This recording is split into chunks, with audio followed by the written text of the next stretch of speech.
guys, tonight we wander somewhere far from your inbox, your to-do list, or whatever mildly suspicious leftovers you've been eyeing in the fridge. We're heading up, not metaphorically, but literally ascending into the misty, golden-lit peaks of Mount Olympus. You know, the penthouse suite of ancient Greece, where the weather is always dramatic, the egos are legendary, and the drama never-ending. You pass the last scraggly pine clinging to the mountain's edge and step onto a floor made of clouds. Not the soft, puffy kind you imagined as a kid, but something firmer, with the occasional roll of thunder echoing beneath your feet. Welcome to Olympus After Dark. So before you get comfortable, take a moment to like the video and subscribe, but only if you genuinely enjoy what I do here. And if you're still awake by the end, drop your location and local time in the comments. Because let's face it, this may be the strangest bedtime story you'll hear this week. Now dim the lights, maybe turn on a fan for that soft background hum, and let's ease into tonight's journey together. The gods aren't asleep. They don't need to be. Immortality has its perks, and insomnia is just part of the furniture. You step lightly into the grand hall, where golden goblets hover just above polished marble, where grapevines crawl lazily up columns that pulse faintly with divine energy. Around the vast banquet table, the Olympians lounge not in perfect harmony, but in that cousin of a cousin family reunion kind of way. You know, where everyone's technically related, but barely tolerating each other's presence.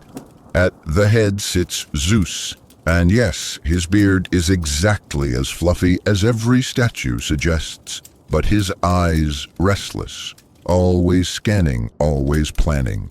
He's not shouting thunderous commands right now. No, he's arguing with Apollo about who borrowed his lightning bolt and didn't return it with the proper cloud density settings. You drift past Dionysus, already 3 chalices deep into whatever the gods call wine. He's humming off-key eyes, glassy cheeks, flushed with permanent tipsiness. You can't help but admire his commitment to the bit god of parties all day, every day, even when no one's watching. Nearby, Artemis and Athena are engaged in what historians still argue might have been the world's first silent, passive-aggressive standoff. Artemis, all wild eyes and deer-hide chic, is sharpening an arrow against a silver chalice. Athena, in gleaming armor without a speck of dust, simply raises an eyebrow. Hera, Zeus's wife, yes, that Hera is already over it, over the drama, over the flirting, over the mortal affairs, literal and figurative. She sighs just once, and an entire flock of peacocks materializes at her feet. One of them eyes you with suspicion. You take a step back. In the corner, Hermes lounges with his feet on the table-winged sandals, and all pretending to read a scroll. Except he's holding it upside down and chuckling. He's already planning his next trip to the mortal world, probably to borrow something shiny or deliver a cryptic message in a dream that ruins someone's week. Hephaestus is half asleep, arms crossed over a mechanical bird he built just for fun. It tweets gently in time with his snoring. Aphrodite walks by, and the bird short-circuits. You don't blame it. Now you may be thinking, why are they all here? What's the occasion? Well, if you believe some fringe theories, and let's be honest, it's more fun if you do. The gods like to gather after mortals go to bed. They watch us like a weirdly invested book club, flipping through centuries like pages, sometimes arguing over plot points they themselves helped write. You look to the horizon. Past Olympus, the world below glows faintly. Cities flicker like embers, oceans stretch like silk, and time doesn't mean much here. You've entered a realm where stories don't end, they loop, twist, get revised depending on who's telling them. And tonight, Zeus is feeling nostalgic, or maybe just bored. Either way, he's about to start reminiscing about his greatest hits. You know, those times he took on forms that make you question both biology and storytelling structure. A bull, an eagle, a literal cloud of gold dust, and yes, a swan. You take a seat at the edge of the table. Nobody seems to mind. The air is thick with ambrosia and lightning. You try to breathe quietly. Do you remember? Zeus begins, voice deep enough to shake a thunderhead. When I became a swan. The room stills. Ares coughs into his goblet. Apollo snorts. Hera narrows her eyes like someone remembering a time they swore never to mention again. You lean in. This is how myths begin, not with fanfare, but with egos whine and deeply questionable decisions. And with that, the real story begins. You don't even get a chance to blink before the clouds shift under your feet. Olympus disappears in a swirl of golden fog, and suddenly you're drifting through a dream of feathers rippling lakes and distant harp music you're not entirely convinced is real. Zeus's voice trails after you like thunder rolling across an empty sky. It was elegant, graceful, quite convincing if I do say so myself. You land softly on the grassy bank of a shimmering lake, reeds swaying like sleepy dancers, silver fish glinting beneath the surface. The light is dusky glowing as if the entire scene has been painted with diluted honey.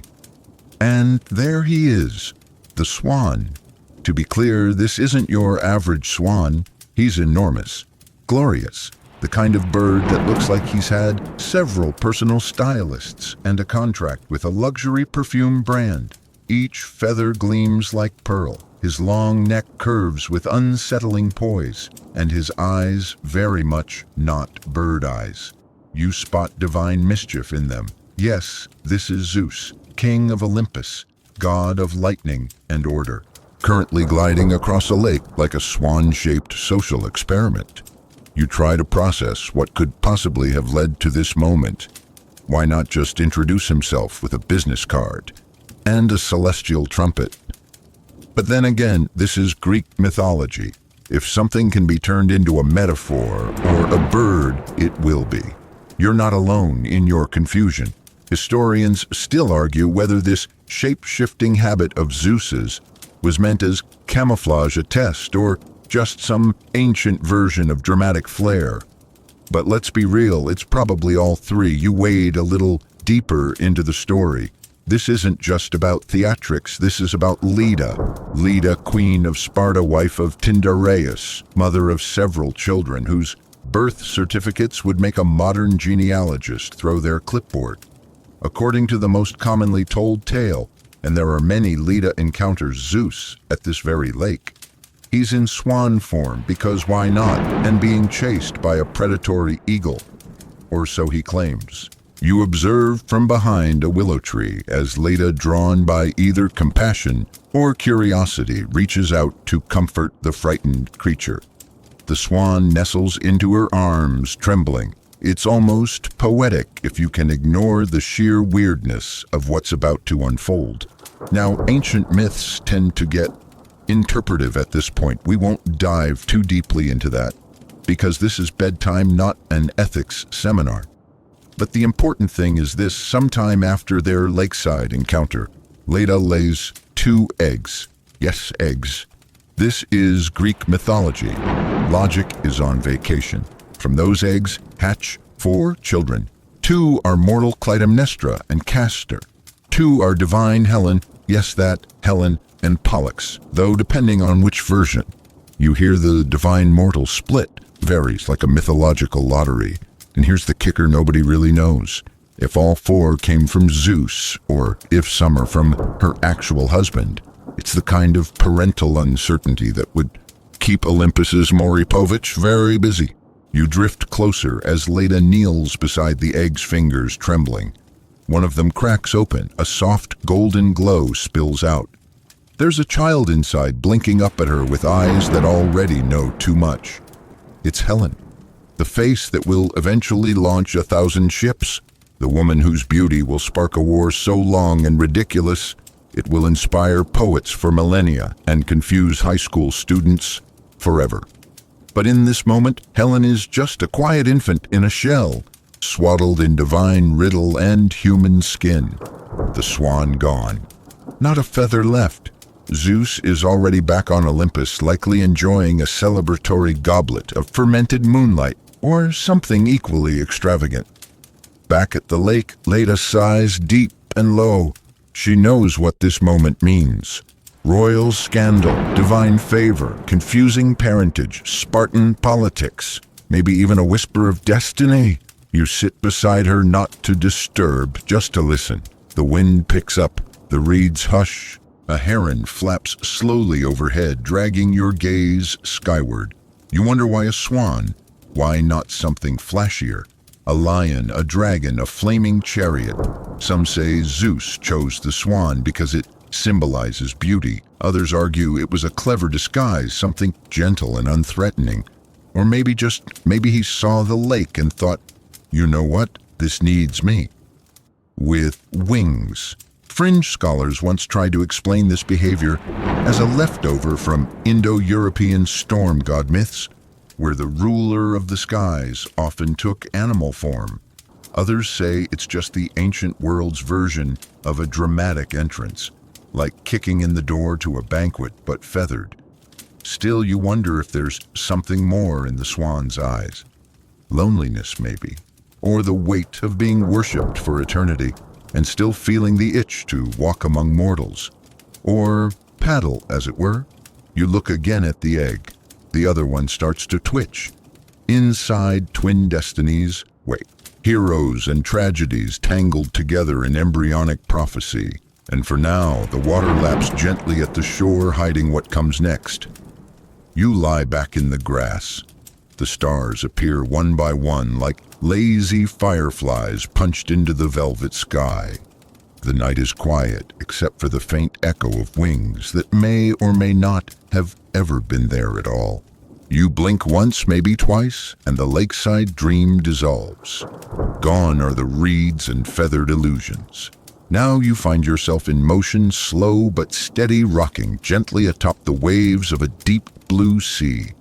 You're on the back of a bull, a white bull, a ridiculously muscular, suspiciously well-groomed bull, with divine posture and the vague glimmer of smugness in its eyes. Yes, you've guessed it. It's Zeus again. This time he's decided that bovine is the new swan, and you're along for the ride quite literally, because clinging to his broad, uncomfortably warm back is a young woman with flowing robes and a look on her face that can only be described as, this is fine. Her name is Europa.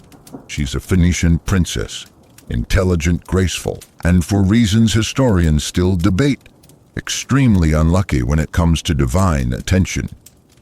Zeus spotted her while she was gathering flowers on the beach, harmless, peaceful, just enjoying the sunshine. And then he showed up, not as himself, of course, he rarely does. He came trotting in as a spectacular white bull, with eyes so gentle, so persuasive, you'd almost forget he was a lightning-flinging immortal in disguise. And Europa, well, she did what you might do if an unusually majestic bull appeared and nuzzled your hand. She giggled, she climbed on. Spoiler, bad idea, because the moment she settled onto his back, the bull Zeus charged into the surf hooves, barely touching the foam before launching himself into the open sea. You're beside them now, flying just over the water's surface, watching Europa cling to his horns as waves crash around them like applause. Her sandals have been swallowed by the tide. Her flower basket is long gone. Now historians still argue whether Europa went willingly, was enchanted, or simply stunned into silence. But the outcome is clear. She's being carried by a god disguised as livestock across the Mediterranean. A mythical road trip, no return ticket. You pass dolphins who whistle knowingly, pelicans who look genuinely confused, and a mermaid who raises one perfectly arched eyebrow before disappearing beneath the waves. The water glistens under the moonlight like it knows a secret, and you float in its silence. Eventually, Zeus still bull-shaped lands in Crete. Smooth, like he's done this before. He lowers Europa gently to the shore and finally transforms back into his human-ish form. probably with some unnecessary thunder or a gust of overly dramatic wind. You don't see it, but you feel it in the air. That electric hum of someone flexing their cosmic resume. What happens next? Well, we keep things PG here, so let's just say Zeus declares his affections, and after a whirlwind of divine romance and vaguely consensual mythic logic, Europa becomes the mother of 3 sons, one of whom will grow up to be King Minos of Crete. Yes, the guy with the labyrinth. But we'll get to that mess later.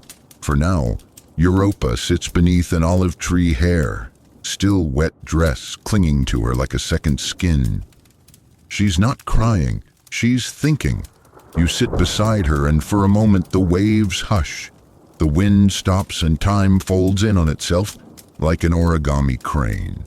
Zeus, meanwhile, has already gifted her a few shiny consolation prizes, because nothing says sorry for the unsolicited seafaring bull-napping like a set of magical artifacts.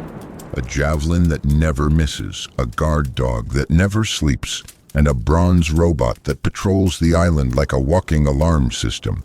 Think mythological Roomba, but angrier. You find yourself wondering again, why all the theatrics?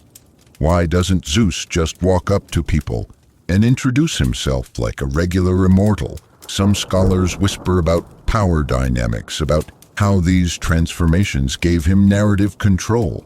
Others think it's all symbolic animals representing different aspects of nature or psyche or masculine chaos. And then there are the fringe theorists who claim the animal forms were metaphors for seasonal cycles or ritual drama. But let's be honest, sometimes a bull is just a bull, especially if it has Zeus's eyebrows. Europa's name will live on. The continent itself, Europe, is said to be named after her. Not a bad legacy considering she was abducted by livestock. You drift above Crete now, watching her sons tumble through the gardens, playing games they don't yet know are part of a mythological dynasty. And somewhere high above the clouds, Zeus probably believes he's done a good thing, that he's blessed her, given her purpose. But you know better. You know what it's like to be swept away in a story you didn't ask for. Still, you breathe in the scent of the olive trees. You listen to the bronze automaton clang through the distant hills, and you let the waves whisper you back towards sleep, because there are more strange shapes waiting. And Zeus isn't done.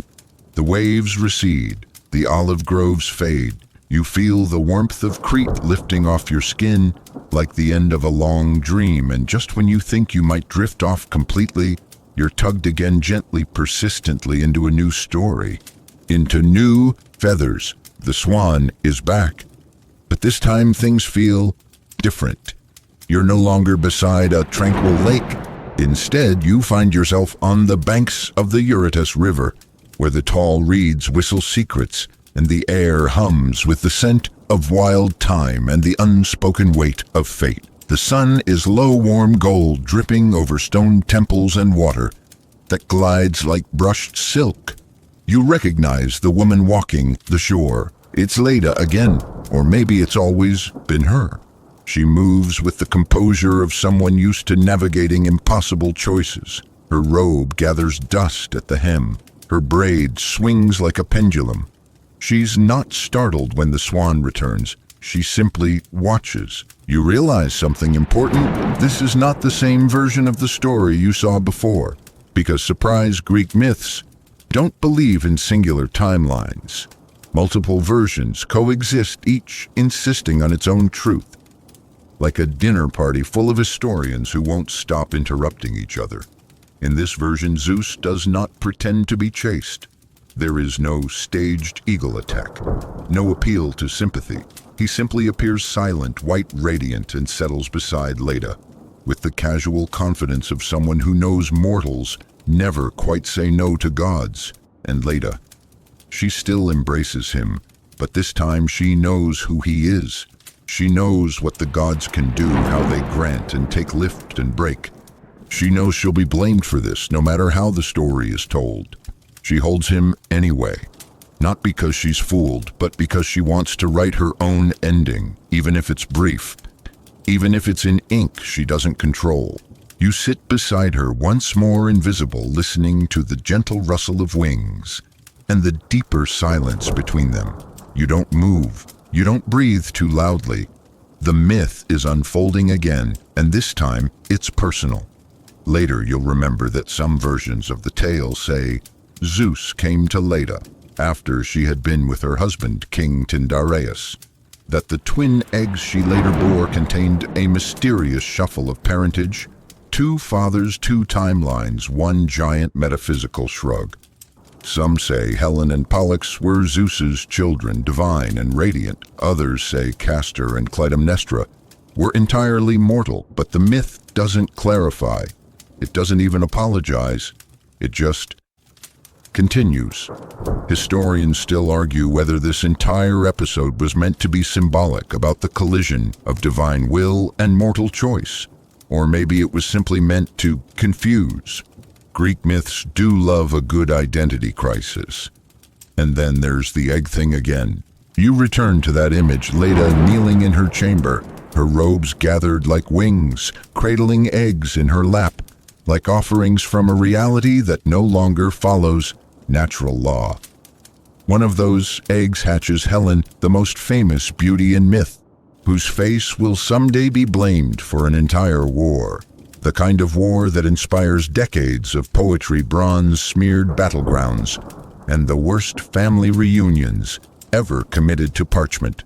The other, Pollux and Castor, the Dioscuri, twins so loyal to each other that when one died, the other begged Zeus to split his immortality in half.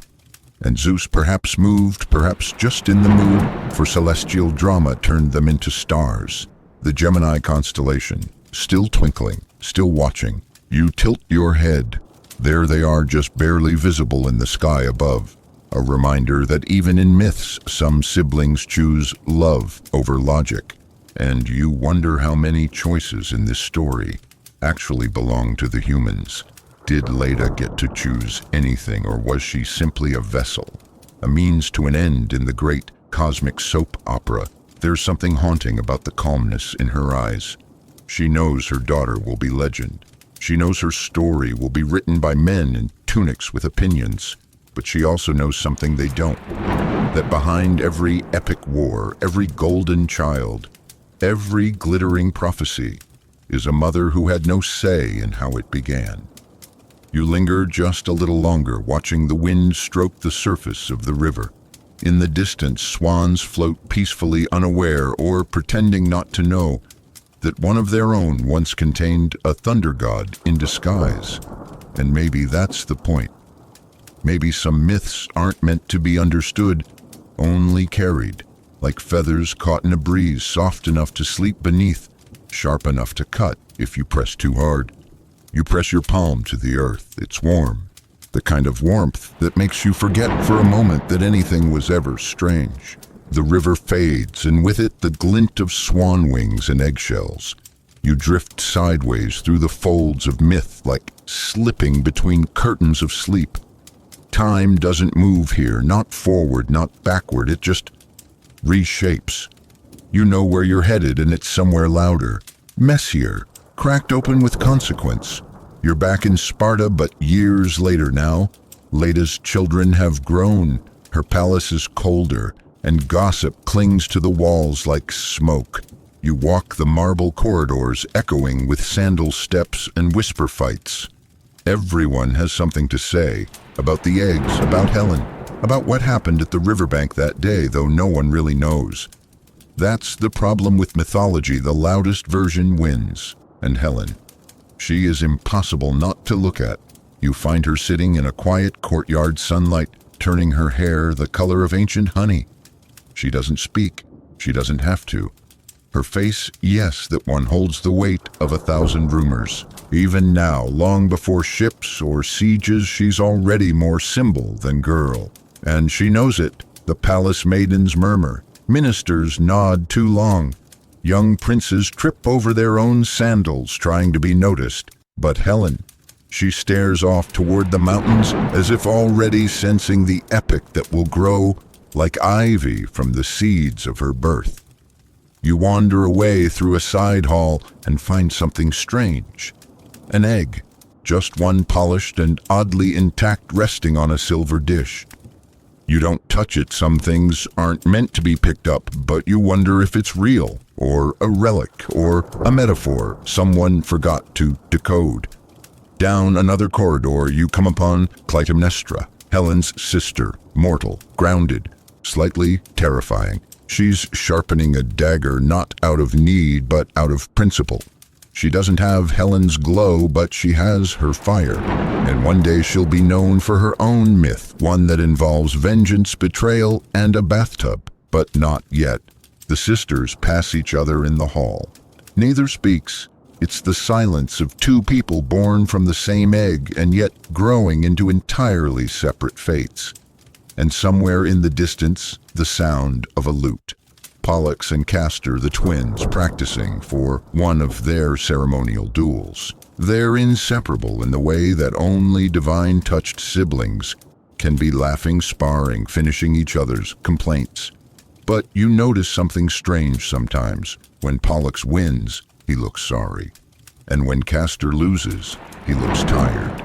Historians still argue whether their bond was meant to symbolize balance or tragedy. Some say Zeus gave them duality, one immortal one, not to reflect the tension between gods and men. Others say it was just another divine prank with a sentimental ending. Either way, the day will come when Castor dies in battle, and Pollux, unable to bear the silence, will beg for a shared fate. Zeus, rarely generous, grants it, and the constellation Gemini is born. But that's not today. Today is just quiet dread, the hush before the stories get louder. You walk the outer walls of the palace and feel the first breeze of fate circling overhead. And Hera, she's watching. She always is. From Olympus, her gaze pierces down into the mortal world, like a needle threading a tapestry of fury. She has not forgotten the Swan. She has certainly not forgiven it. She watches Helen and sees not a girl, but a consequence. A reminder. You drift upward, clouds parting beneath you. Olympus again.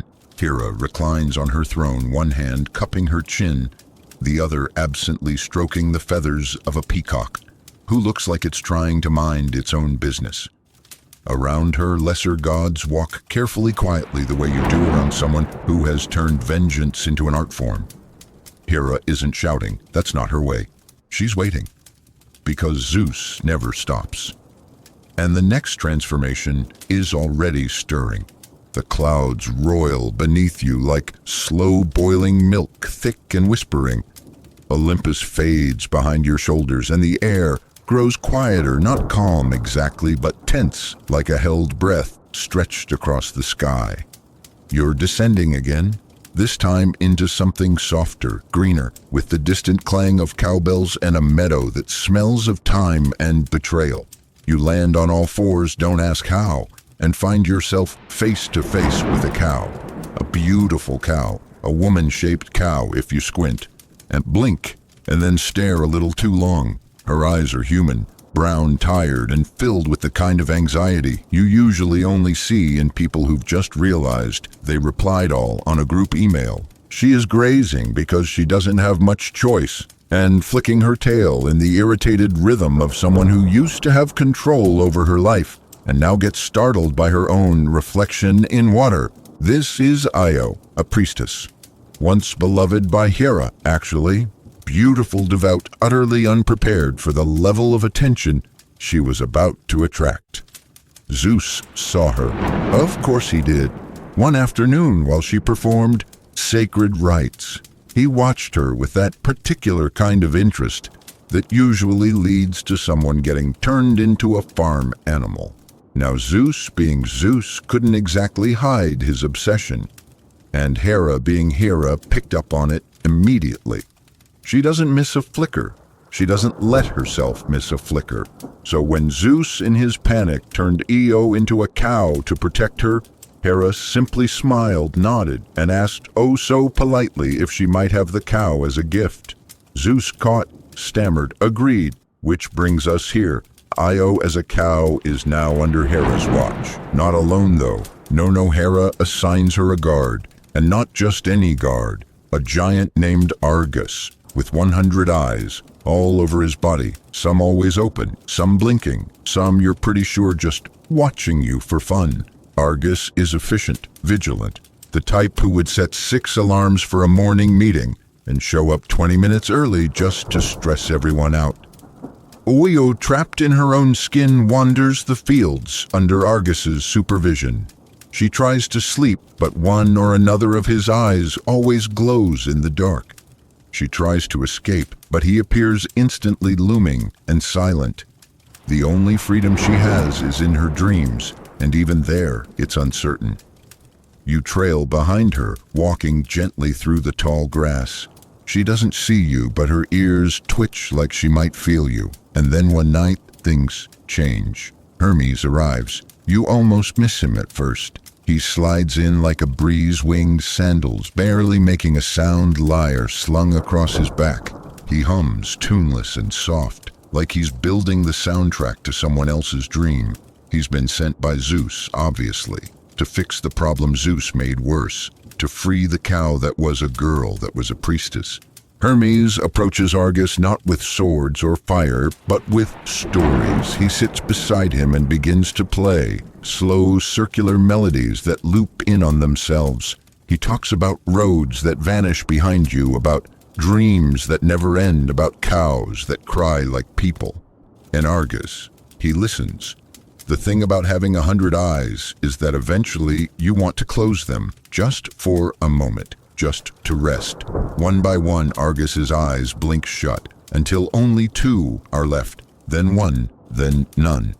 And then quickly Hermes strikes, not loudly, not violently, just enough. Argus crumples like a forgotten monument, and somewhere on Olympus, Hera feels it. She doesn't scream, she doesn't weep. She simply collects Argus's eyes, each one still glistening with the memory of watchfulness, and places them into the feathers of her favorite bird, the peacock. That's why if you look closely, the eyes are still there, watching. Historians still argue whether this story is about jealousy or justice or the impossible cost of divine affection. Fringe theories suggest Argus was an older nature god folded into this myth to explain strange animal symbolism. But Io, she runs. Her hooves carve panic into the dirt. She charges across continents, through forests and deserts and riverbeds, trying to escape the memory of eyes. Eventually, Zeus pities her. Maybe. Or maybe he just gets distracted. Either way, he turns her back. Human again. Breathing again. And crying silently. The way people do when they've lost parts of themselves no one else can see. You sit beside her as she dips her toes in a stream. She doesn't speak, but you see the future in her reflection. Io's descendants will include some of Greece's greatest heroes. Her blood will shape myths and battles and thrones. But tonight, she just rests, and the wind high above brushes against the tail feathers of a peacock, perched on Olympus, its eyes glinting in the moonlight. The stars rotate slowly above you, their ancient shimmer pulsing like a lullaby, written before sleep was invented. You lie back in the tall grass, the echoes of cowbells and harp strings still in your ears when suddenly, without warning, you are lifted again. Not by your feet or your back, but your chest. Your breath rises, floats, and takes you with it, higher, lighter, colder. You are no longer standing on earth. You are in the sky, and you are not alone. Talons, massive, regal, shimmering gold, glide below you, as if the sky itself had sprouted claws. You look down and see a boy. He's no older than 16. Slim, tousled hair robes caught in the wind like the sails of a forgotten ship. His eyes are wide with wonder and something else. Something like disbelief. He doesn't seem scared, just unsure whether this is a dream he'll wake from or a story someone else will finish. This is Ganymede, and he is being carried by an eagle. No, not just an eagle, the eagle. Because of course it's Zeus again. This time he hasn't taken the form of a gentle swan or a seductive bull. No, this time he's a predator with feathers, wings like thunderclaps, and a beak sharper than political satire. The air sings around him, the clouds part, lightning crackles for effect. Zeus saw Ganymede from Olympus and decided, in true mythological HR violation fashion, that he simply must have him. Not for war, not for love necessarily, but for company, for beauty, for pouring wine. And so without asking, without announcing, he descends in eagle form, plucks the Prince of Troy right off his mortal feet, and soars away. You follow them, the air thinning as the world drops below. Mountains crumble into shapes, rivers blur into threads. Troy becomes a speck. Ganymede doesn't scream, he doesn't resist. Maybe he knows resistance wouldn't matter.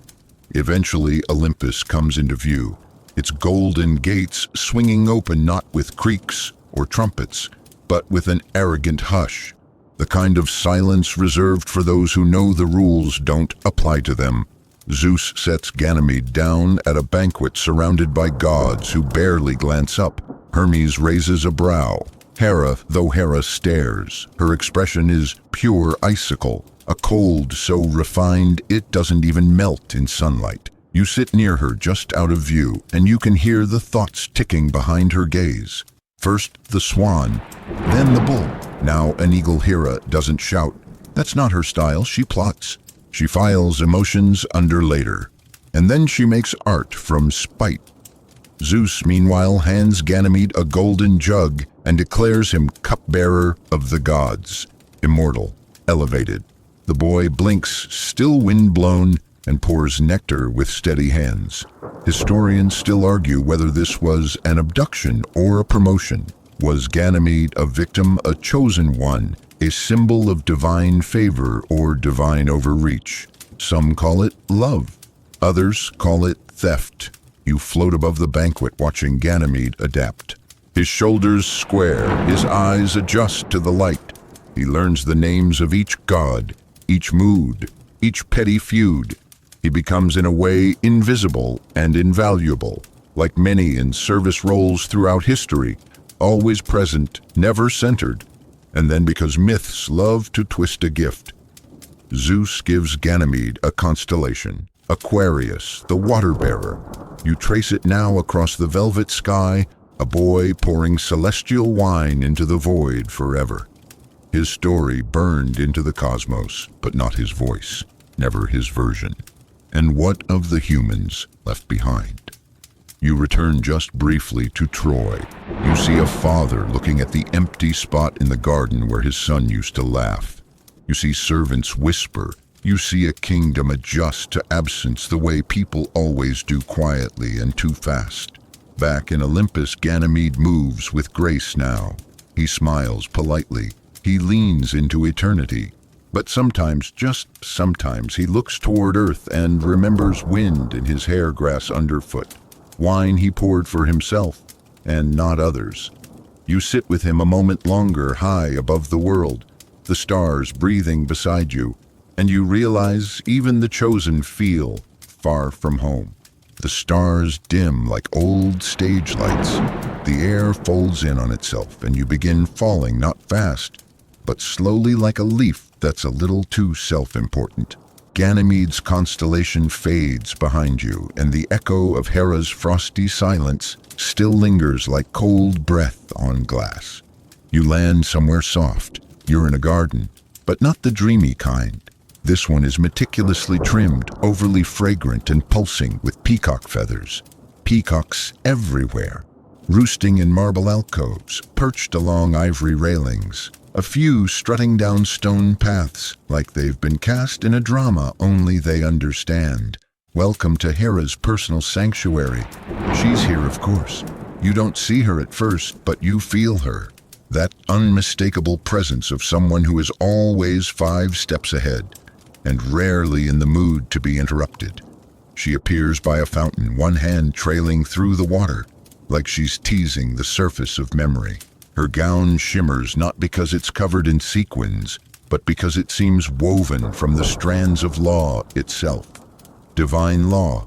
Old, patient, unforgiving. You sit very quietly on the edge of a low marble bench. One of the peacocks stares you down. You stare back. It blinks first. Then Hera speaks. Not to you, of course, but to the air, to memory, to the one name she never quite says out loud, Argus. You remember him, the 100-eyed sentinel, loyal, tireless, and now gone.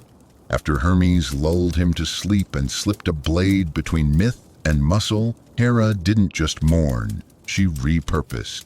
She took every eye from Argus and pressed them into the tail of her favorite bird. Each one still glints, still watches, each one a tiny echo of vigilance. You look at the peacocks again and now they seem heavier, like walking tributes, like justice in feathered form. Historians still debate whether Argus was ever truly a giant or if he was a metaphor for unblinking truth. Some fringe scholars even believe the 100 eyes represented stars, and Argus was a celestial map turned human. But Hera, she doesn't need your interpretation. To her, Argus was hers, and now so are his eyes. You rise and follow her as she walks, her peacocks trailing behind her like royal attendants. She stops near a tree, places a hand on its bark, and exhales sharp and slow. Not sadness, not yet. This is strategy, because Hera doesn't forget, and she definitely doesn't forgive. And if Zeus thinks his parade of disguises, his birds and bulls and eagles are going unchecked, he's mistaken. You glance skyward. A single feather drifts down from one of the birds. You catch it. It's heavier than it looks. Now you understand. Every one of Zeus's transformations, every half-lie and divine romance is followed by Hera's quiet countermove. She doesn't need thunder. She has memory. She has patience. She has peacocks. And sometimes that's more terrifying than lightning. You walk with her a little longer. Past fountains shaped like tears, past hedges that whisper rumors, past a stone statue of Io, as a cow positioned with eerie elegance in the center of the garden. Yes, Hera keeps souvenirs, a reminder to herself, a warning to others, and perhaps in her own way, a kind of mourning. Because this isn't just about jealousy, it's about the rules, the sacred vows that were supposed to matter even to gods, especially to gods. Hera loved Zeus once. Maybe she still does. Or maybe she only loves the version of him that existed before he learned to lie with wings. You find yourself at the edge of her garden, where the path bends sharply toward clouds. She doesn't follow you. She remains by her fountain fingers, still drawing slow circles in the water. The peacocks all at once fan their tails, eyes open, watching. Always. You step back from Hera's garden with a slight shiver, as if the eyes from 100 feathers had followed you into the wind. They probably have. Olympus has a way of keeping you under observation, even when you think you're alone. This time, though, you descend not to earth, but to something in between. A glade caught in mythic twilight where light moves sideways and the air tastes faintly of pomegranates and old secrets. A clearing just outside time, and in the center of it, a woman. She is tall, silent, wrapped in the shadow of a bow strung loosely across her back. Her feet are bare on the moss, her breath quiet, measured. You know her before she turns. Artemis, the virgin goddess of the hunt, of wilderness, of moonlight, slipping through pine needles like silver-threaded lace. She does not shapeshift like her father. She doesn't need to. She is already otherworldly, already myth-walking. And right now, she's being watched. Not by you. You're just an echo here. But by someone far more reckless.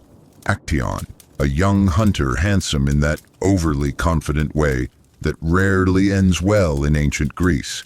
He's wandered too far from his companions. Or maybe he hasn't. Maybe this was fate nudging his feet along a doomed path.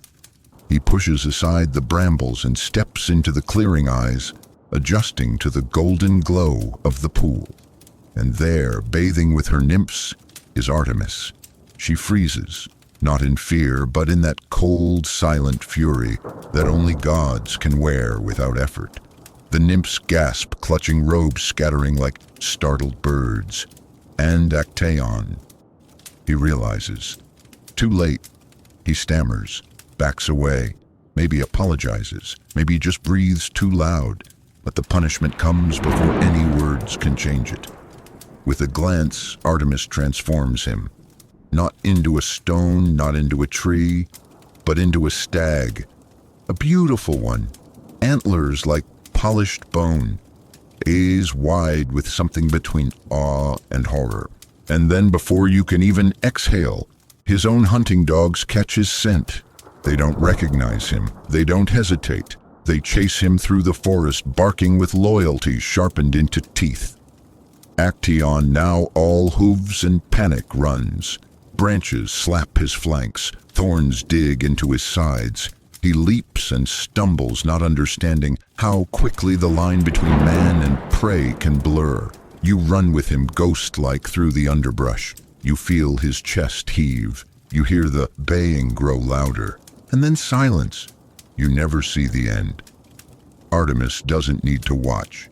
She already knows. Historians still argue whether Artemis turned Actaeon into a stag out of rage, modesty, or divine principle. Some suggest she felt pity that she gave him a quick death instead of a slow punishment. Fringe theorists point out that maybe Actaeon stumbled into a ritual space, that the gods were simply enforcing boundaries older than Olympus itself. Whatever the truth, the story echoes. And Artemis. She is already back in the glade, composed, unmoved, washing the last of the moment off her skin like ash from a fire. You sit on a fallen log nearby. The pool glimmers, the moon rises, and you wonder how many mortals have walked into stories thinking they were in control. Artemis looks up, and for a moment, you think she sees you. She doesn't smile. But she doesn't turn away either. And for a god, that's almost kindness. You let the sound of the forest cradle you, wind in the leaves' water, trickling the hush of footsteps that never were. And somewhere high above, a new constellation shimmers into being.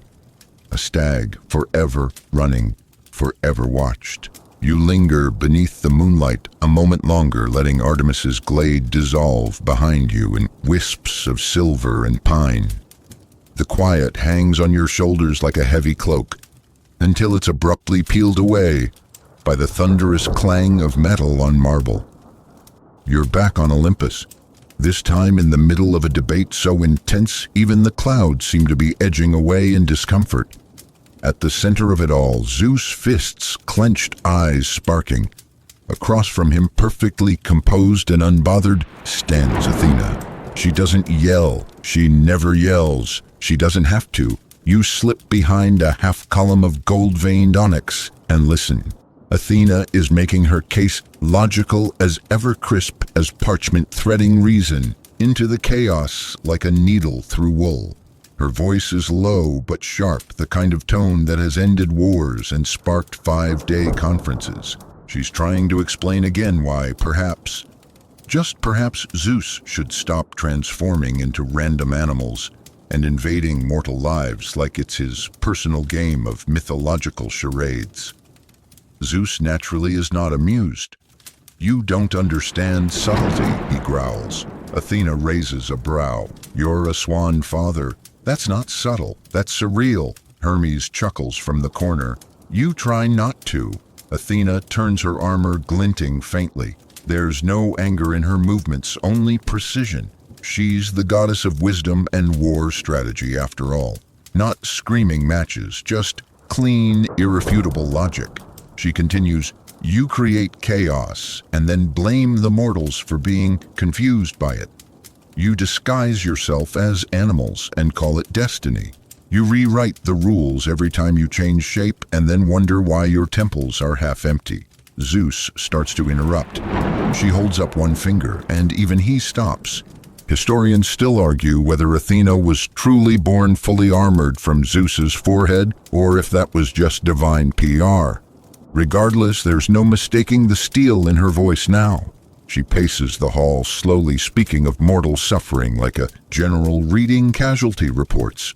You learn something in the way she lists names: Io, Leda, Europa, Ganymede, and then, in a quiet moment that hangs heavy as stone, she adds, "You never clean up your mess." Zeus stares. For once, he says nothing. Maybe it's guilt, maybe it's just fatigue, or maybe, though he'd never admit it, he knows she's right. You turn to see the other gods shifting awkwardly. Dionysus sips from an empty cup, just to avoid eye contact. Apollo pretends to tune his lyre. Even Ares looks down, mildly embarrassed. Only Hera watches openly, a glass of something dark in her hand, her gaze unreadable.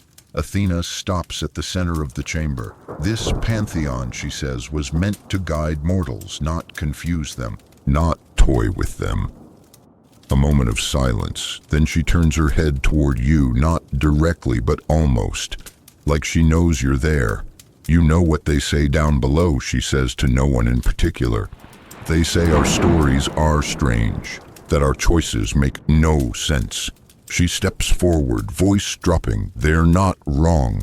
Zeus exhales a low, thundering breath that rumbles through the floor. He nods once barely and waves a hand. The storm outside ceases. The clouds ease. For now. Athena leaves without waiting for applause. You follow her into the corridor lined with bronze shields and spears that hum faintly with memory. She walks in silence, unbothered by the argument, already thinking 5 moves ahead. She stops by a window overlooking the mortal world below. Tiny cities blinking like fireflies on a black sea. "They need more than stories," she says quietly. "They need sense."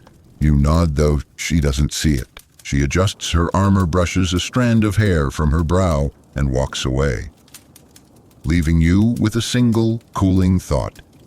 Even among gods, reason is often the loneliest voice in the room. The echo of Athena's footsteps fades behind you, and for a while there is only the hush of Olympus breathing. A breeze rolls through the marble colonnades, light as sighs from forgotten altars. You follow it quietly until the world below ripples back into focus. You're descending again, down into the mortal world, where the air is warmer and mistakes grow like vines along the palace walls. The sounds change too: buzzing cicadas, hushed gossip, the rhythmic shuffle of someone walking faster than they want to. You find yourself in a city, bright, sun-washed, suspiciously quiet. You drift into a courtyard where mortals move carefully, casting nervous glances toward the gates. Something has happened here, or is about to, and then you see her, Callisto, a huntress like Artemis, loyal, fierce, and once among the goddess's most trusted companions. She walks with the grace of someone who belongs in forests more than cities. But today, she walks like she's being watched, because she is. The whispers started weeks ago. That Callisto, vow bound to chastity, a follower of the untouched moon, was pregnant, which, if true, would be a problem. A big one, not just for her, but for Artemis, whose pride and purity are not metaphors, but foundations. Callisto tries to hide it. Her tunic hangs looser. She avoids bathing with the other nymphs. She keeps to the shadows. But rumors move faster than truth, and eventually Artemis confronts her. You're there, hovering near a grove thick with cypress and judgment. The nymphs form a circle, some angry, some just afraid of being next. Artemis says nothing at first. She simply looks, and Callisto, trembling, lowers her gaze. Then Artemis raises a hand, not in violence, in rejection. Callisto is cast out, not because she broke a rule, but because gods do not suffer contradiction. But here's where it gets worse. Because it wasn't a mortal who got Callisto pregnant. It was Zeus. Of course it was. disguised again this time as Artemis herself. He approached Callisto while she was alone, cloaked in the scent of pine and trust, and whispered in a voice she knew, and by the time she realized, it was too late. The gods do love irony, and Hera, she finds out, eventually she always does, and her punishment is swift as it tends to be when her rage circles back to the women rather than the man behind it. One day, while Callisto is walking in the forest with her newborn son, she changes. Not emotionally, physically, into a bear, a massive black-furred trembling beast with a mother's eyes. The transformation is sharp and awful. You feel it in your chest, in your bones. Her limbs twist, her fingers disappear, her voice crumbles into growls. She tries to hold her baby, but her paws are too clumsy. She tries to speak, but only moans echo out. She runs into the woods, desperate, clutching the only piece of herself she can keep: memory. Her son Arcas is taken from her, raised by others, told nothing. Years pass, and then, because myths love symmetrical pain, Callisto, still in bear form, sees him again. One day in the forest. He's a young man now, a hunter, bow in hand, searching for movement among the trees. And he finds it. He sees her and draws his arrow. You don't breathe, because in this moment, twisted by fate, aged by myth, a son is about to unknowingly kill his own mother. But then, divine intervention. Zeus, for once, intervenes at the right time. He throws them both into the stars. Literally. Callisto becomes Ursa Major, the great bear, Arcas Ursa Minor, the little bear. And there they remain, night after night, spinning around the pole star like two figures caught in a dance they didn't choose, unable to rest, unable to fall. You trace the shapes in the sky now, the long tail, the soft curve of their constellation bodies, the stillness of space, offering a kind of peace. Historians still argue whether the bear transformation was Hera's idea or a later narrative addition to soften the tale's harshness. Some claim it's symbolic about motherhood, exile, survival. Fringe interpretations insist the story was adapted from earlier bear goddess cults.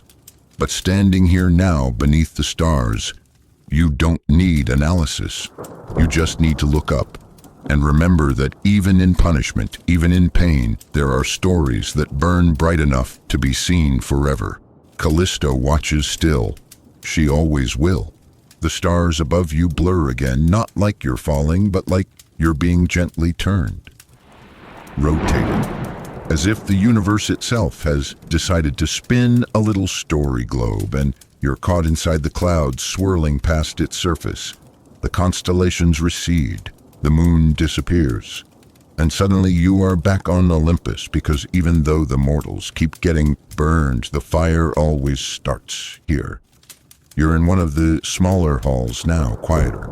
Polished marble, flickering torchlight, the faint metallic clink of armor being rearranged by someone trying to look casual while very much not succeeding.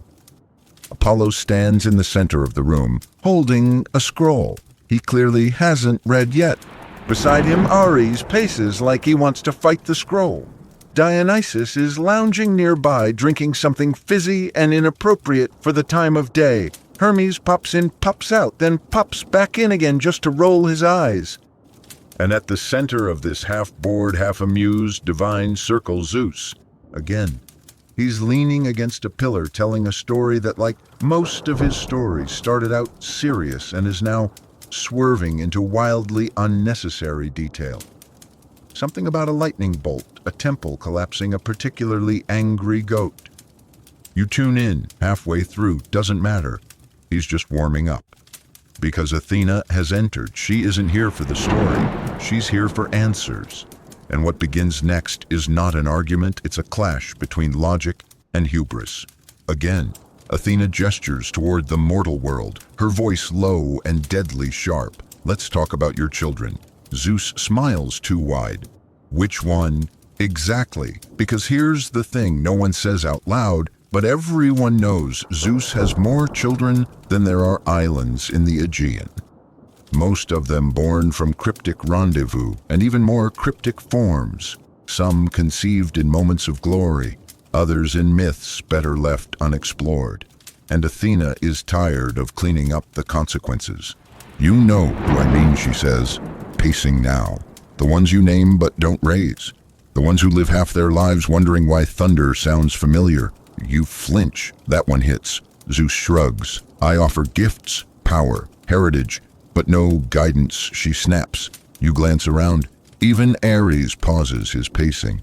Hermes looks uncomfortable. Hephaestus quietly tightens a bolt on his mechanical owl. Hera, yes, she's here too, doesn't speak, just folds her arms and watches. Athena walks to the center of the chamber and looks Zeus in the eye. "You claim Olympus as your kingdom," she says. "But your children, they grow up in ruins, in war, in madness. They're born into half-truths and raised by rumors." She pauses, and the mortals suffer for it. Zeus doesn't respond immediately. Maybe it's the silence, maybe it's guilt or pride or both wrapped in divine ego. Historians still argue whether Athena was truly childless by choice or if her nature as the goddess of wisdom made her reject traditional ties. Some say she sees every child Zeus creates as a mess she's left to clean. Others suggest she stands apart because she knows what it costs. You look past her now into the clouds that ring Olympus like a waiting crowd. You see Perseus born of Danae and Zeus. You see Heracles strong and tortured, shaped by Hera's wrath as much as by Zeus's blood. You see Helen, too beautiful, impossible, blamed. So many children, so little peace. Athena turns to leave. No dramatic exit. Just that simple, quiet momentum of someone who will never get the apology she deserves and no longer needs it. The other gods return to their business, or pretend to. No one speaks of the thundercloud hanging in the room. Zeus stays by the pillar, arms crossed. You hover there a little longer just to feel it. The uncomfortable truth that even gods can forget their responsibilities. And sometimes the wisest voice in the pantheon isn't the loudest, but the one that leaves the room before yelling. You drift down from Olympus like ash from a quiet volcano, slow, weightless, unsure of where you'll land next. The clouds part, the sky changes color, and suddenly you're back among mortals. But not just any mortals, lovesick mortals. You find yourself in the middle of something that feels suspiciously like a tragic dating show, scripted by divine forces with too much time and a flair for poetic cruelty. A prince waits on the edge of a cliff. A girl combs her hair by moonlight, and a god watches both, because in Greek mythology, love is rarely sweet. It's sticky, complicated, shaped like a hexagon with corners made of secrets and consequences, especially when gods get involved. This is the part of the story where mortals start falling in love with gods, or think they are, or try to run from it and fail. You walk quietly behind a shepherd boy named Endymion. He's not remarkable, just young and beautiful and sleepy, very sleepy, which is convenient because Selene, the moon goddess, has fallen for him. She watches him from the sky like a satellite made of longing. She thinks his stillness is peace, that his silence is romantic, that the best way to keep him is, well, to keep him asleep. And so one night she descends from her silver chariot and kisses his eyelids, and he never wakes again. Not fully. He sleeps in an eternal dream, somewhere in a cave, forever young, forever unknowing. A love preserved in stasis, romantic if you don't think about the ethics. Some say Zeus granted Selene's wish to keep him in this sleep. Others argue she asked for it herself. A few fringe scholars even wonder if Endymion wasn't already fleeing from something, and this was his quiet escape. You step into the cave just for a moment. He's still there, breathing slowly, dreaming of fields he hasn't touched in centuries. And somewhere outside, the moon glows just a little brighter, but that's just one tale. Across the sea, another love story unfolds. This one with more shouting. You're in Thrace now, walking alongside Orpheus and Eurydice. Their love is fiery, fast too good to last. They marry beneath trembling trees. They laugh too loudly, too soon. And then she dies. Snakebite, tragic, sudden, infuriating. But Orpheus is no ordinary man. He's a poet, a musician, the kind of soul who believes in impossible things. So he grabs his lyre, walks into the underworld, and sings. He sings to Hades, to Persephone, to the shadows and stones. And miraculously, they listen. Even the dead weep at his music. And Hades, stone-hearted CEO of the afterlife, makes an offer. Orpheus can have Eurydice back. She can follow him out. One rule: he must not look back until they're both out. Seems easy enough. It never is. You walk behind them now through the cold corridors of the dead. You hear her footsteps. Soft, trusting. He trembles. He doubts. He hesitates. And right before the edge of light, he turns. She fades like mist, and he walks out alone. Historians still argue whether Orpheus turned out of fear or selfishness. Did he doubt the gods would keep their word? Did he need to see her to believe she was still real? Was his art always destined to hurt more than it healed? Whatever the reason, the lesson sticks. Love in these myths is not simple, not safe. You float above the mortal realm, watching other stories flicker across time. Pygmalion falls for a statue. Echo fades into sound. Narcissus stares into his reflection until he forgets to live. And always, always there are gods, meddling, loving, disguising themselves, offering blessings that feel like traps and punishments dressed as gifts. You begin to wonder, is love in mythology ever not a little cursed? But then maybe that's the point. Maybe love in all its strange forms is the one thing that binds mortals and gods alike. The one thing they all do terribly, beautifully, endlessly. You lie back on a hill above a quiet village. A couple argues softly below. Someone sings a lullaby out a window, and the stars above you blink as if they've seen it all before. Because they have. You exhale slowly as the hill fades beneath you, and just like that, you're weightless again. A soft pull tugs at your ribs, and suddenly you're being reeled back up, not to Olympus, not quite, but to the edge of something far stranger. It smells like smoke and citrus and regret. You land in a vineyard.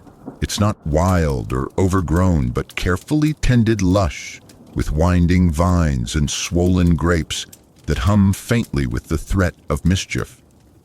Somewhere in the distance, a flute plays a note so slurred it might be crying. This is Dionysus's domain. God of wine, yes, but also madness, rebirth, theater masks, illusion frenzy. He is not just the god of parties, he's the god of what happens after. When the music is too loud, the floor is sticky, and the truth wobbles in the bottom of your glass. You find him under a fig tree, lounging like he's grown there. He's wearing leopard print and satisfaction. He offers you a cup before you ask. You don't drink it yet. You're here for a story. Dionysus laughs when you mention his birth. He shakes his head like you've brought up an old inside joke he didn't think anyone remembered. Well, he says, swirling his goblet, technically, I've been born twice. You sit beside him. Here's how it goes. His mother, Semele, was a mortal, a princess, smart, radiant, utterly unprepared for dating Zeus. Zeus, of course, visits her in disguise, as he always does. This time not as a bird or bull or breeze, but as a charming stranger with a booming voice, and just enough mystery to make danger look like romance. They fall in love. It's intense, and Semele, blessed with divine attention, becomes pregnant. Here's where Hera comes in, because of course she does. She disguises herself again, a favorite hobby, and visits Semele. Casually suggests that maybe the man she's been seeing isn't Zeus, that maybe she should ask him to prove it, that maybe if he really loves her, he'll show himself in all his glory. So Semele asks, And Zeus, pinned between pride and panic, agrees. He appears before her in his true form, lightning, fire, godhood at full volume. Semele, mortal that she is, doesn't survive the revelation. She burns, but the child inside her does not. Zeus, panicked and grief-struck, scoops the fetus from the ashes and does what any emotionally constipated thunder god would do. He sews the baby into his thigh. Yes, his thigh, where Dionysus grows tucked away in divine flesh, until it's safe to be born again. Hence the title, Twice Born. When Dionysus tells this part of the story, he's not smug. He's quiet. There's a softness behind his wine-dark eyes, the kind of sadness that only gods who remember their first deaths can carry. Eventually, Hermes takes the newborn and hides him. Some say he's raised by mountain nymphs. Others say a distant king adopts him. Either way, Dionysus is taught early how to vanish, how to shift, how to survive. And when he's old enough, he returns with wine and chaos and a mission to spread the vine to every corner of the world and make the gods acknowledge him. You follow him as he travels barefoot, grape-stained, accompanied by a retinue of satyrs, maenads, and drunk philosophers. His path is less a march than a wobbling, seductive parade that leaves cults in its wake. But not everyone accepts him. Pentheus, king of Thebes, certainly doesn't. He bans the worship of Dionysus, declares it dangerous, unmanly, uncivilized. So Dionysus does what any mythic figure would: he disguises himself, sneaks into Thebes, and drives the women of the city into a frenzy. Pentheus, curious and condescending, dresses up like a woman to spy on the rituals. It ends badly. The king is torn apart by his own mother, no less, who in her madness thinks he's a lion. Yes, really. You sit by the fire as Dionysus finishes his story. He takes a sip from his cup and smiles, not cruelly, but knowingly. Madness, he says, is just the truth with better lighting. Historians still argue what Dionysus represents: liberation or destruction, ecstasy or decay fringe.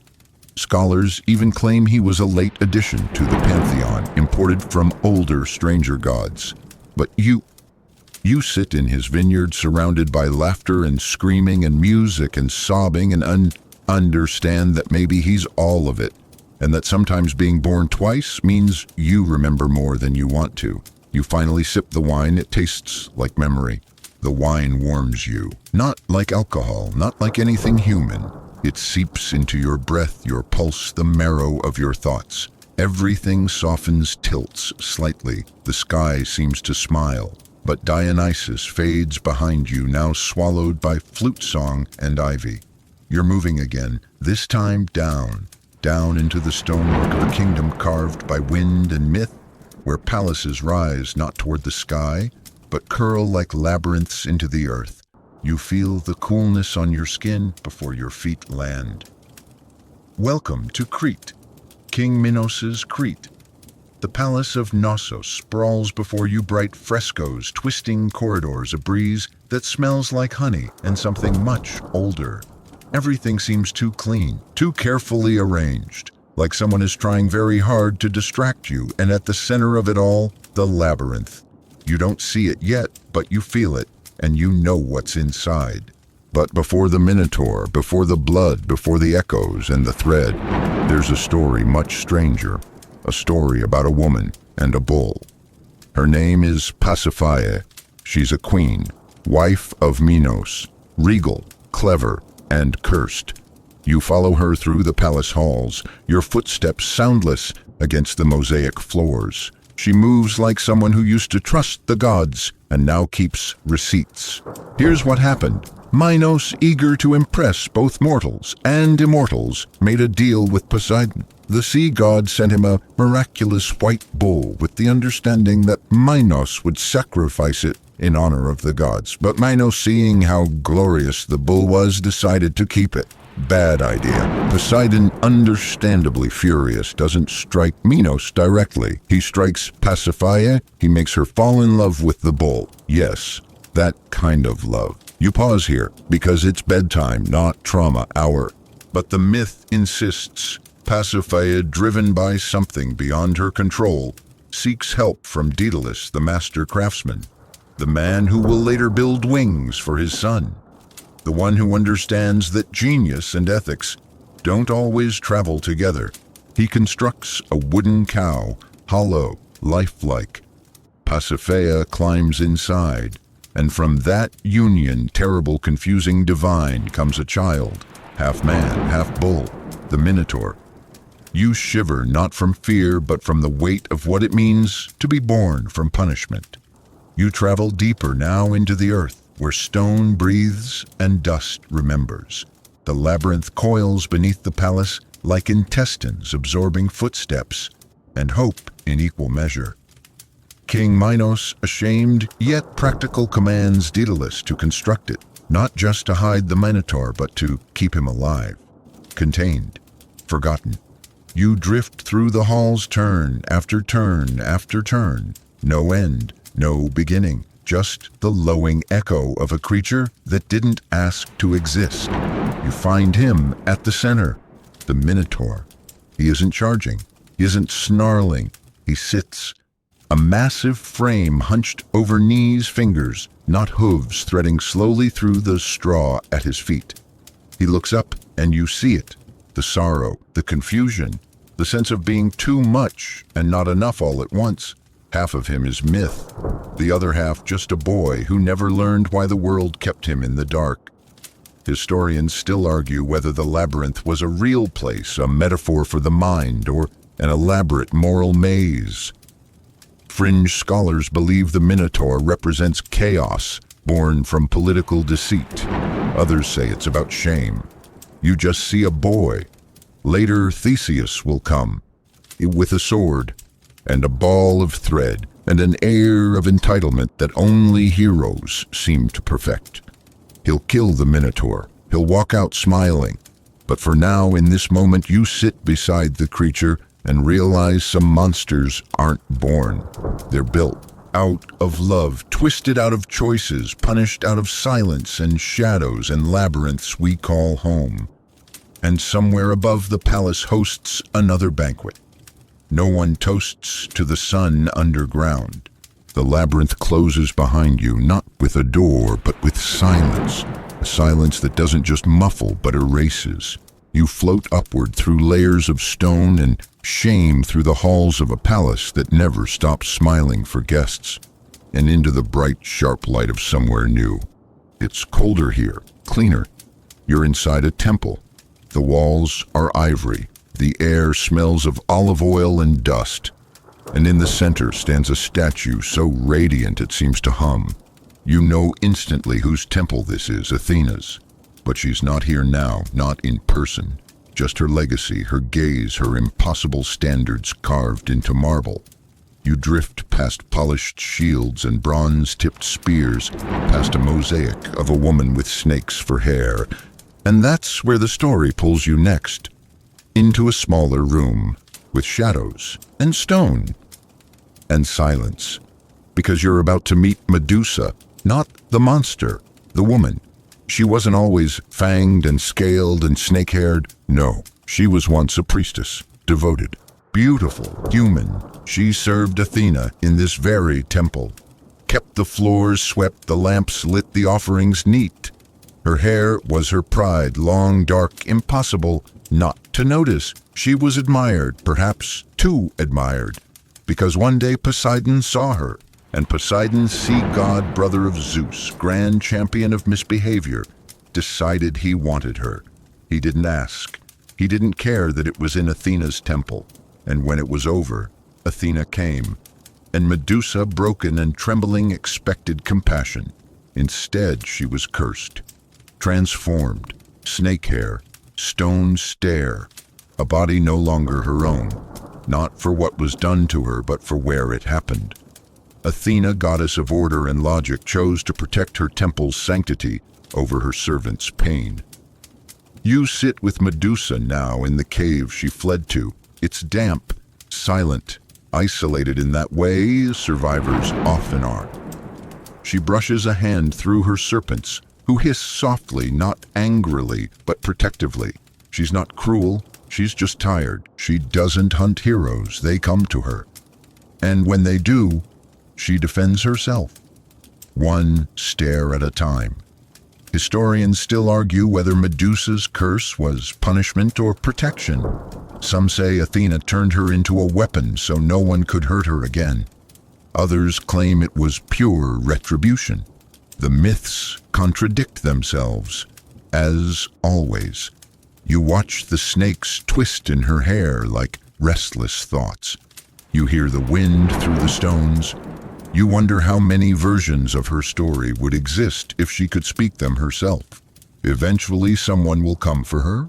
His name will be Perseus. He'll bring gifts, winged sandals, a mirrored shield, a magical sack. He won't look at her directly.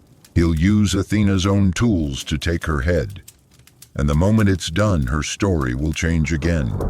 Because from her severed neck will emerge two children, Pegasus, the winged horse, and Chrysaor, the golden warrior. Life from death, beauty from violence. You float above it now, feeling the weight of that paradox that even in myth, women's pain is often rewritten into someone else's legacy. But Medusa, she remains. In cave paintings, on shields, in the corner of your eyes when you hesitate before entering an unfamiliar room. You whisper a quiet apology to her as you leave. She doesn't reply, but her snakes nod just once, and that feels like enough.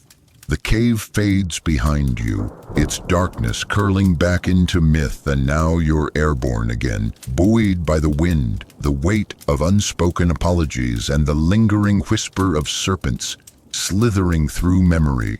You're moving quickly now, like the story can't wait to be told. The air grows thinner, brighter, sharper, and when your feet touch ground, it's not with softness but with speed. You've landed on sandals, winged ones, strapped tightly to the ankles of a young man, hurtling through the clouds, a gleaming sword at his side, a mirrored shield slung across his back, and the expression of someone who's just realized he may not be the hero he thought he was. This is Perseus, and whether he knows it or not, he's on his way to kill someone who used to be a woman. You hover beside him as he slices through the sky, gifted by gods who have never bothered to question their motives. Hermes gave him the sandals. Hades lent the helm of invisibility. Athena the shield. Even now she whispers directions into his ear. Don't look directly, use the reflection. And Perseus nods as if following a tutorial for divine vengeance. He reaches the cave.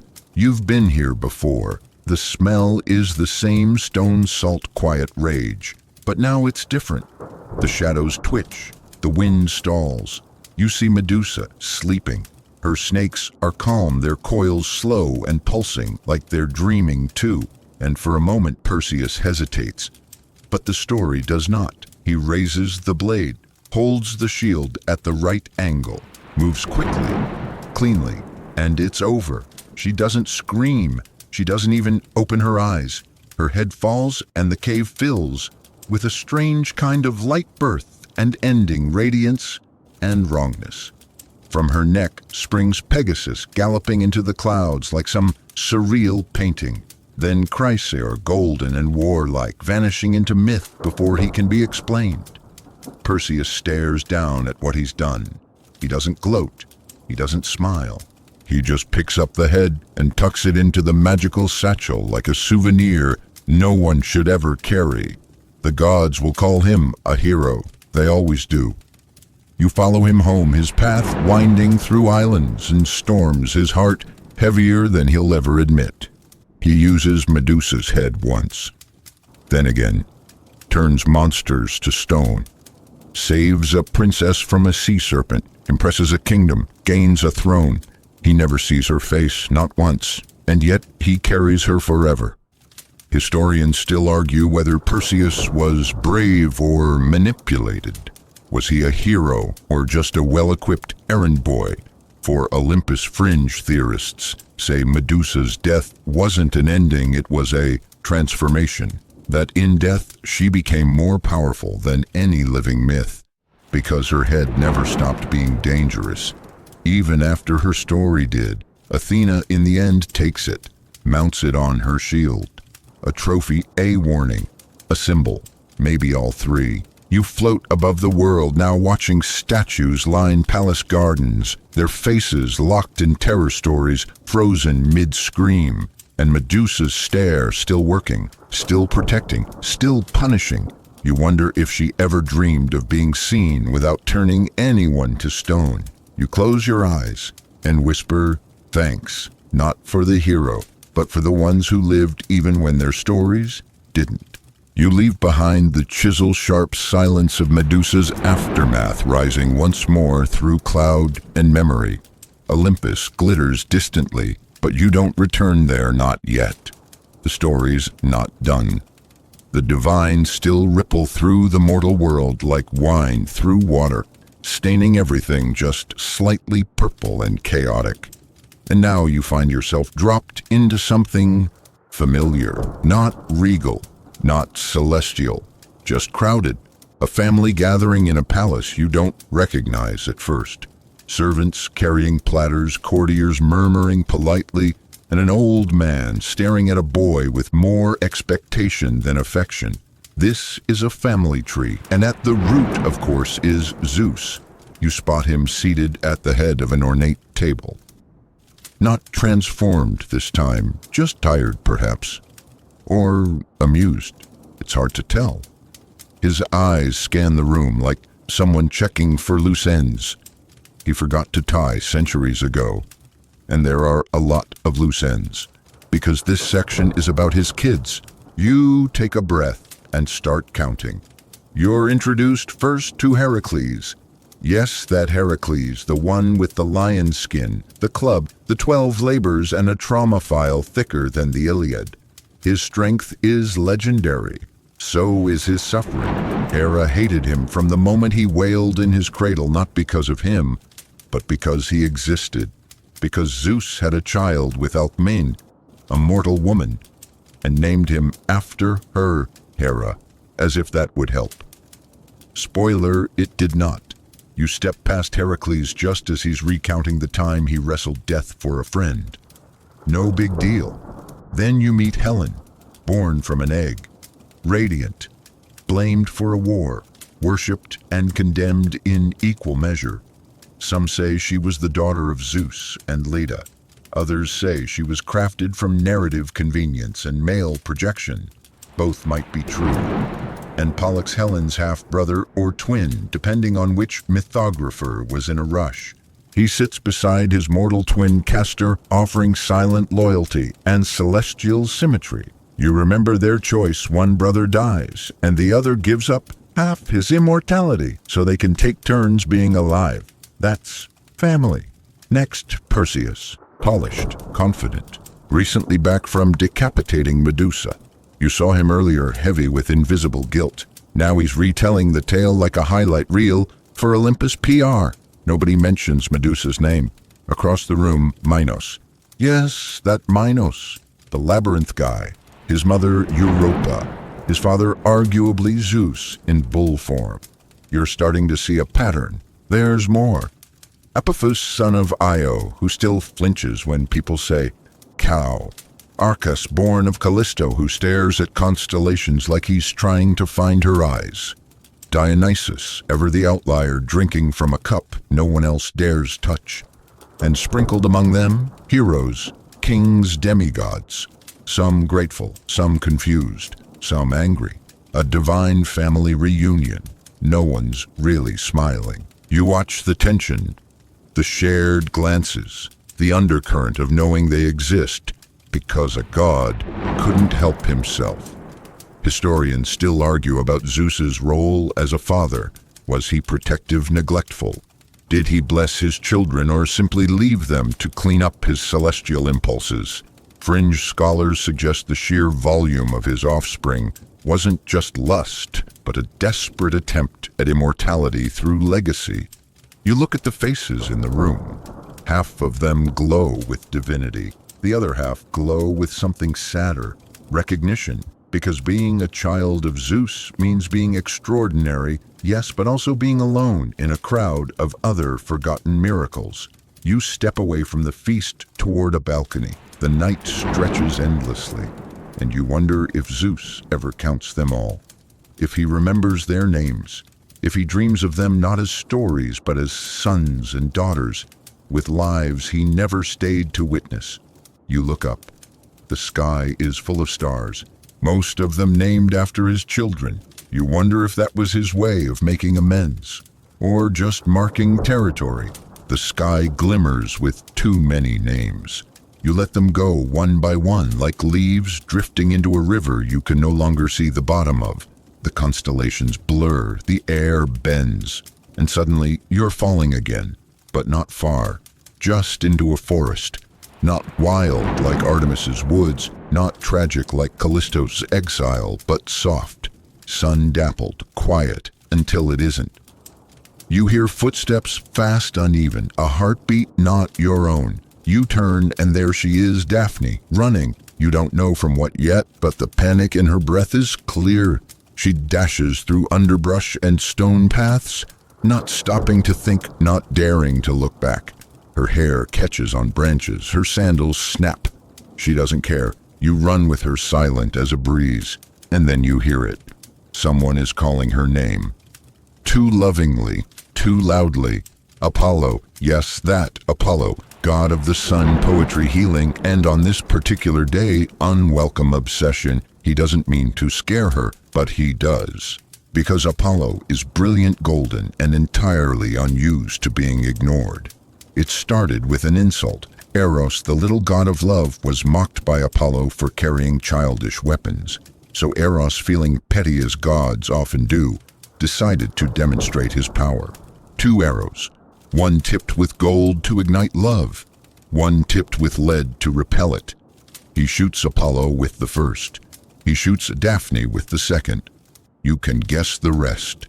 He burns, she flees. Now she runs, knowing no corner of the forest will save her. Not from a god. Not from that kind of love. You're beside her as she stumbles, as her breath hitches. She begs the river god, her father, for help. For anything, and he answers. Her skin cools. Her fingers stiffen. Roots twist around her ankles. Her legs fuse into bark. Her hair becomes leaves. And just like that, she stops running. Because she's no longer human, she's a laurel tree. Apollo arrives a moment later, too late. He reaches for her, calls her name, touches the leaves like they might change their mind. But they don't, so he makes a promise. He'll wear the laurel forever, crown himself with her, sing songs in her honor, make her into a symbol of triumph, of poetry, of eternal victory. It sounds beautiful. But you can't help noticing she still doesn't get to leave. Historians still argue whether Daphne's transformation was salvation or tragedy. Was she saved from Apollo, or erased by a father who couldn't bear her distress?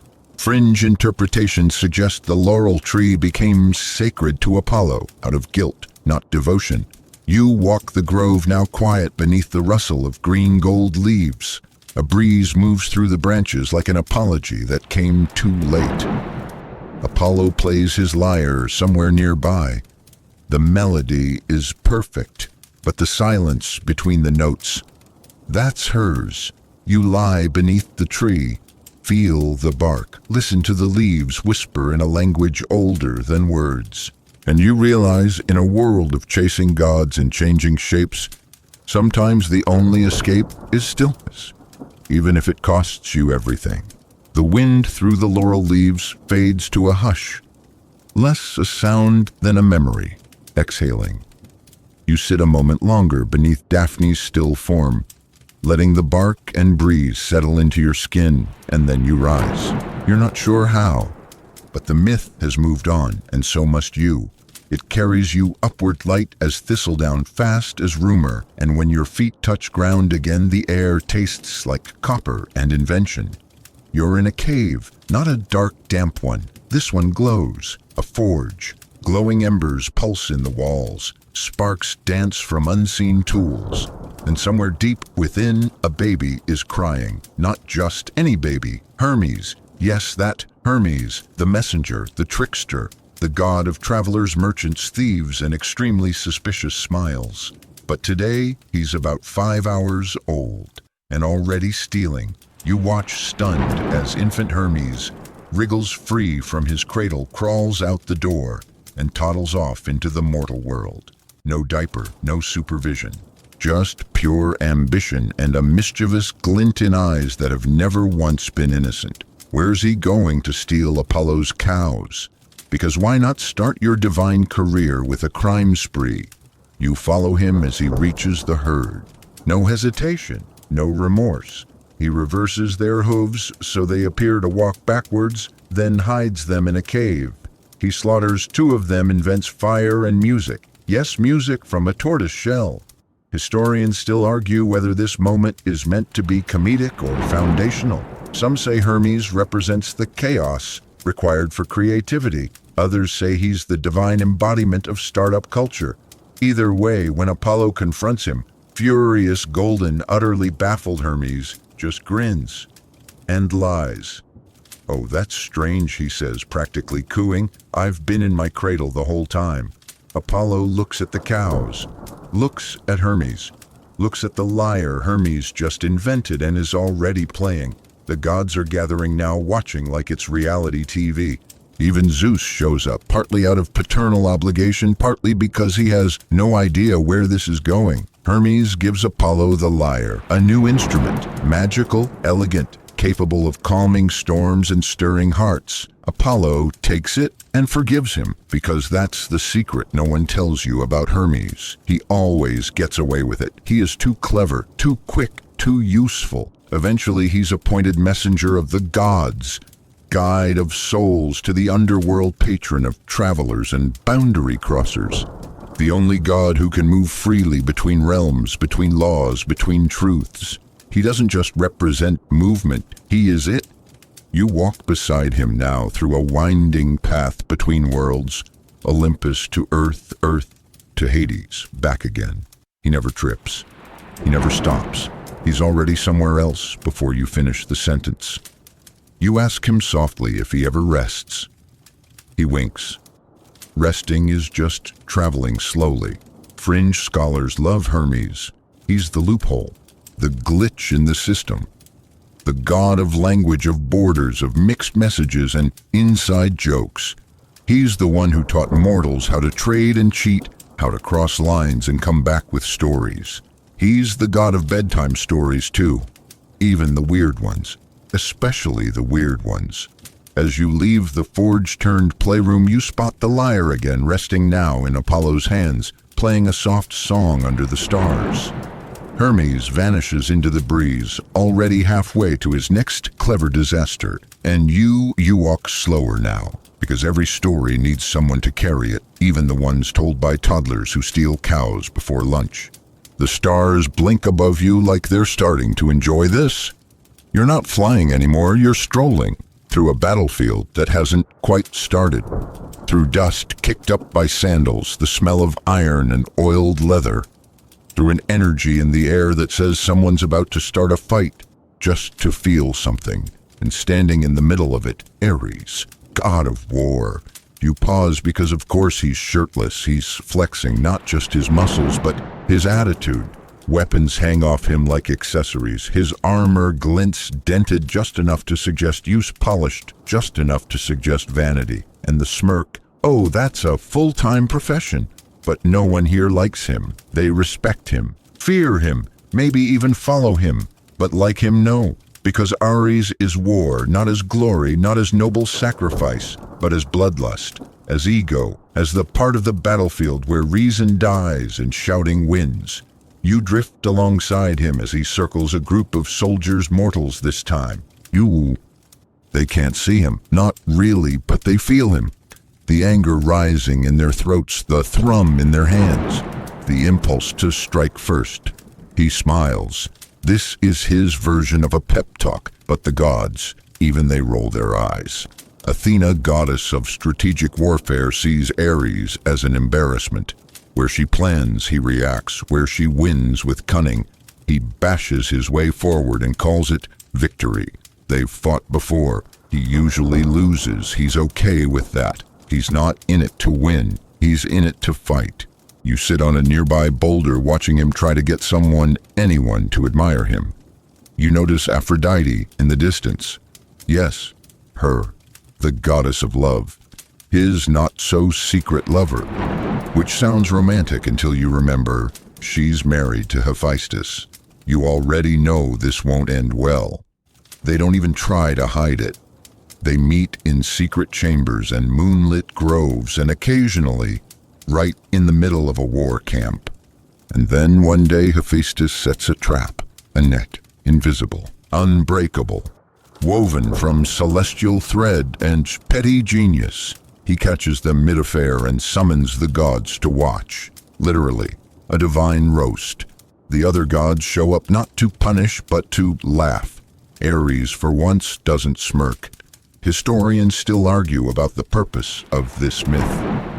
Was it a lesson in hubris, in jealousy, in how even gods are painfully mortal in their desires? Fringe scholars say Ares is necessary not because war is good, but because without him, humans might pretend conflict doesn't exist, that violence isn't lurking behind ceremony. You follow him after the ambush. He's quieter now, still armed, still angry. But there's something else in Ache, because even gods need to feel wanted, not feared, not used, just seen. You walk with him through an abandoned field, spears buried like weeds. He kicks one over and shrugs. They always forget, I'm the only one who doesn't lie about what this is, he mutters. You don't argue, because war is what he says it is. Ugly, honest, and always waiting. The battlefield dissolves around you like a dream that got too loud and burned itself out. The spears sink into mist. The shouting fades. Even Ares, restless and pacing, seems content to vanish into the smoke. Now it smells like iron and fire, but softer, more intentional. You descend into a forge tucked beneath Olympus, into a chamber that breathes like a furnace and hums like a machine with a soul. This is Hephaestus's place. You feel it before you see him. The weight of the metal, the rhythm of hammer on anvil, the patience behind each strike. It's not chaos, it's design. Hephaestus stands at the heart of it, broad-shouldered and ash-streaked, his tunic singed at the edges. He limps slightly, dragging his right leg, a reminder that even gods can be thrown away. You've heard the story. Zeus and Hera had an argument, some say, over Hephaestus himself. In some versions, she gave birth to him alone. In others, they both did. Either way, when Hera saw his deformity, she flung him from Olympus. He fell for a day and a night, landed in the sea, raised by Thetis and Eurynomy, two sea nymphs, who gave him coral to carve and waves to listen to. He made them jewelry, and eventually made himself useful. When the gods finally wanted something beautiful, functional, impossible, they remembered him. They brought him back. Not with apologies, but with requests. You walk through his forge, now past mechanical birds that blink, golden dogs with ruby eyes, self-pouring goblets, and a bronze maid that quietly sweeps the corners of the room. Hephaestus builds gods their weapons, their armor, their thrones. He built Pandora, yes, her, the first woman. The gods gave her gifts. He gave her form. But we'll get to her soon. Right now, you're watching Hephaestus tinker with a chair. Not just any chair, a trap. It gleams like a throne, but when someone sits in it, it locks them in place. He made it for Hera, his mother, the one who threw him away. You don't need a degree in psychology to unpack that. He sends it up to Olympus. She sits and can't stand up. The gods panic. Zeus groans. Eventually they send for Dionysus, who through charm or alcohol, or both, coaxes Hephaestus to return and release her. In exchange, he's given a wife, Aphrodite. You know how that went. Historians still argue if the chair was revenge or a cry for attention. Some say it was the first political protest in myth. Others argue Hephaestus never forgave Olympus, just made himself too necessary to discard again. You sit beside him now, watching his hands' rough, precise shape molten bronze into a breastplate that glows like captured sunlight. He doesn't speak often, but when he does, it's final. You ask him if he ever dreams of being a god, of something other than the forge. He shrugs. This is where broken things go to become useful. You nod. You understand. Because in a pantheon of drama and desire, Hephaestus is one of the few who builds, who repairs, who sees function where others see flaws. You rise, dusting ash from your sleeves, and thank him. He doesn't reply, but one of the bronze dogs wags its tail, and that feels like enough. The heat of the forge slowly cools behind you. The clanging fades to a heartbeat, then a whisper, then not even that. And now, you're in the cold. The wind bites a little sharper. The sky looms just a little darker. You're standing on a jagged cliff, the sea far below, thrashing against the rocks, like it's arguing with gravity. The clouds overhead roll like something hungry. This is not Olympus, this is punishment. And chained to the cliff before you is Prometheus. You've heard the name. The titan who stole fire. The rebel who gave it to humans. The spark that made civilization possible. You move closer. His arms are stretched wide, bound by divine metal. His chest rises and falls in slow, heavy intervals. And even now, even here, his eyes burn, not with regret, but with defiance. You sit beside him unseen, but not unnoticed. He knows you're there, because Prometheus sees things, not with prophecy, but with clarity. He saw humans shivering in the dark, and he did something about it. He defied Zeus, he regrets nothing, and he pays for it every day. Because here's the deal, he stole fire, a sacred power, a divine monopoly, and gifted it to mortals. Tools, heat, progress, dangerous knowledge. Zeus naturally was not thrilled, so he had Prometheus chained to a rock forever. And every day an eagle comes. Tears open his flesh, devours his liver, and every night it grows back. Repeat. Eternity. You can hear the wind carrying the faint flap of wings now. He flinches not from pain but from boredom. This, again, he mutters half to himself. You watch as the eagle descends. Efficient, brutal, routine. You don't look away, neither does he. Historians still argue whether Prometheus is a martyr, a trickster, or a god who just cared too much. Some say his tale is about rebellion, others about consequence. A few even think it's about the price of enlightenment. But here now it's about choice. Zeus offered Prometheus a way out: submit, reveal a secret prophecy, beg. He didn't. And so here he is. You ask if he ever regrets it. He chuckles a low, gritty sound that could carve through stone. I gave them fire, he says, and with it stories like this one. You glance toward the eagle, now retreating, blood on its beak. Prometheus sighs. They'll learn. Slowly, painfully, but they'll learn. You sit in silence, the salt wind in your hair, and wonder if he means humans or gods. Later, Heracles will come, break the chains, free him, but not today. Today, he endures. Because sometimes the most heroic thing isn't victory, it's resistance. You rise from the cliff edge with the scent of sea spray and iron still clinging to your breath. The image of Prometheus, silent, bleeding, unbroken, follows you like a shadow you didn't know you'd picked up. And now you're back on Earth, not with gods, but with us, mortals. You land in a clearing, quiet and golden, where a single jar rests on a pedestal. its lid sealed tight with ribbon and ceremony and the unmistakable weight of "do not touch." You know what this is. Pandora's jar. Often mistranslated as a box, but that's just the beginning of its misunderstandings. She isn't here yet, but she will be, because this is the story of how humans received two gifts: fire and everything else. You sit beside the jar as birds chirp overhead, unaware of what's about to be unsealed. The earth here is too still, too expectant, and when you finally hear footsteps, light, unsure, graceful, you know the myth has arrived.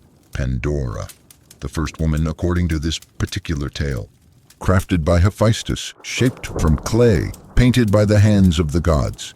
Each deity contributed something: beauty, curiosity, charm, wit, music, voice. And yes, curiosity most of all. A gift or a trap. You watch her approach the jar. She's not foolish, just human. She was told not to open it, but she wonders. Who wouldn't you watch as she circles it, touches it, tilts her head, looks over her shoulder as if the gods might be watching, which, of course, they are.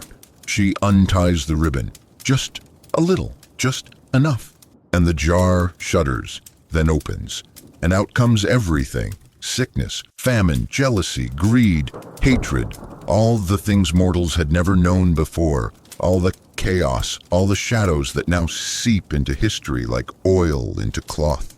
You feel the wind shift. You hear screaming in distant villages. You see crops wilt, tears fall, fires catch. Pandora gasps. She slams the lid shut, but it's too late. Almost. Because inside, still trembling at the bottom of the jar, is one last thing. A whisper, small, unbroken, glowing faintly. Hope. She peers in. Her hand trembles, and slowly she releases that too.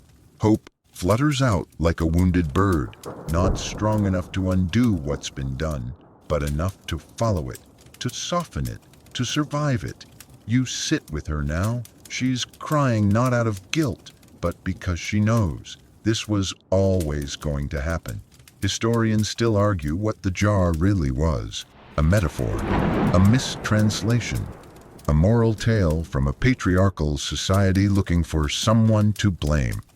Some scholars say Pandora was never meant to be the villain, but the first mirror, the first person to ask why not.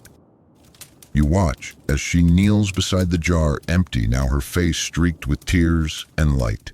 "I didn't mean to ruin it," she whispers. And you believe her. Because this was never about malice. It was about choice, and the consequences we can't see until after the lid has been opened. You stand with her as night falls. The stars come out one by one, quiet, steady, and somewhere in the distance a fire flickers. A song begins, a child laughs. Hope is still small, but it's still here, and it always will be. You stand in the dark now, but not alone. The myths are behind you, their echoes fading into the soil, into the stars, into the little creases of the world that still hum with memory. The gods have retreated, some smug, some bruised, some already looking for the next mortal to bother. And you're at the edge of the story, which is often where the most important things happen. Olympus gleams faintly above distant now, like a theater closed for the season. The thrones are empty, the peacocks asleep, the golden wine warm and forgotten on a stone step. You walk alone through the garden. There's a stillness here, not eerie, not forced, just the kind that arrives after too many truths have been told. And there, under a gnarled olive tree, sits a small figure. Not a god, not a hero. Just a storyteller, old, wrinkled, draped in a robe that might once have been white, now stained by years of ink and wind. She's holding a scroll, the length of your entire life. Her eyes are half shut, but they flick open the moment she hears your steps. "I wondered if you'd make it to the end," she says, voice like dry leaves and riverbeds. You sit beside her. She offers no riddles, no tests, just silence. And then softly, Do you remember them? You do. The bull, the swan, the girl who turned into a tree, the god who bled for giving you fire. You remember the ones who ran, the ones who broke rules, the ones who made new ones just by surviving. You remember the gods, not just their symbols, but their mistakes, their patterns, their very human flaws. The storyteller nods slowly. Good, she says, because they'll need remembering. She hands you the scroll. You don't open it, you don't have to. You already carry the stories now, not in your hands, but in your stillness, your breath, your questions. She stands slowly, joints creaking like ancient doors, and disappears into the tree's bark, leaving behind only the weightless hush of a story fully told. And now it's night. The good kind. The sky is smooth like velvet dipped in ink. The stars have stopped performing. They're just there watching, resting, and somewhere far off but close enough to feel the gods have fallen quiet. You lie back. Let the ground take you. Let the myths loosen their grip. Let the fire Prometheus gave you warm your hands one last time. And now you're still here. But the world has gone soft around the edges. The myths have quieted. The gods are elsewhere now, maybe turning into animals again, or arguing about thunderbolts, or sitting in silence beneath stars they can't control. But you're safe. There are no more labyrinths to walk, no more jars to open, no more eagles circling the sky, just breath, slow, easy like waves. You feel the shape of every story settle into your body, not heavy, not sharp, just part of you, the same way sleep becomes part of you when you stop chasing it. You remember Helen's egg, Artemis's glare, Medusa's silence, Hermes's lie, and you let them all go, because they'll be there in the morning, or in 1,000 years. They always are. The gods may be eternal, but so is rest. So now close your eyes if they're not already closed, and let your mind drift somewhere soft, somewhere between a bull's back and a bear's breath, somewhere between constellations and lullabies. You're no longer falling through myth. You're floating, and the sky has nothing left to prove. The stars blink slowly. You don't need to stay awake to remember them. You just need to let go. Let the swan sleep. Let the fire smolder. Let the wind carry what's left of the gods into tomorrow. And you can dream now, because your part of the story is over for tonight. End of script. Sweet dreams.